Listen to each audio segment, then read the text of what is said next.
Hello everyone, welcome to CodeChef. Myself Jwala Chaurasi, and today we are going to solve the problem which came into Starters 251. The name of the problem is make multiple and the problem code is MUL123. The difficulty rating of the problem is easy and the prerequisite is a doc. Let's start with reading the problem statement over here. So guys, problem says you are given an integer n in one operation. You can modify n as follows. Add 1 to n or replace n with the nearest multiple of 5 that's strictly larger than n. For example, if n equal 24, the nearest multiple of 5 that's strictly larger than it is 25. N equal to 45, the nearest multiple of 5 that's strictly larger than it is 50. The goal is to make n become divisible by 3. Find the minimum number of operation needed. In performance, the first line of input will contain a single integer t denoting the number of test cases. Each test case consists of a single line of input containing a single integer n.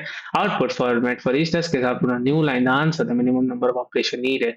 Consider for t less than 1 to 100 and less than 1 to 100. So guys, now let's understand the sample test is in the question more precisely over here. So guys, this question is very straightforward to understand. It says a simple mathematical solution. So you are given integer n and you can modify that n such that either you can add 1 to n or replace n with the nearest multiple of 5. Okay.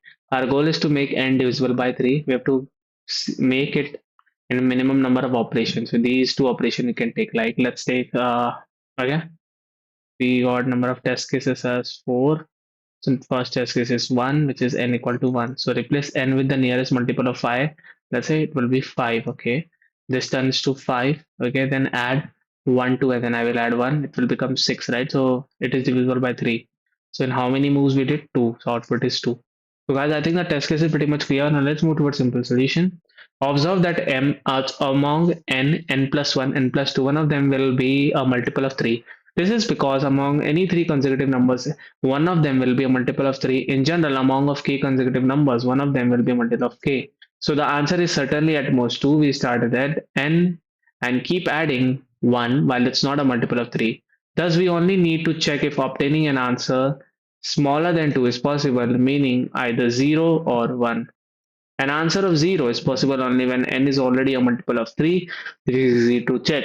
An answer of y is possible only when assuming the answer is not already 0. Exactly when operation is performed. We have a choice either add 1 to n or shift it up to the nearest multiple of 5.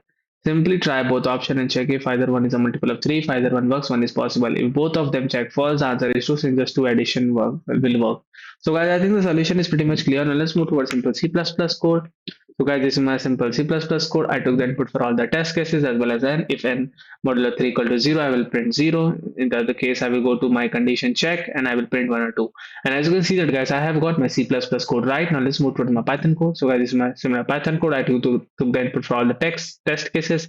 If n modulo 3 is equal to 0, I will print 0, else I will check my condition and print 1 or 2. And as you can see that guys, I have got my Python code as well as right. So guys, I think the solution, the code and the approach is pretty much clear. Now let's meet in the next video. Thank you so much guys for watching our videos.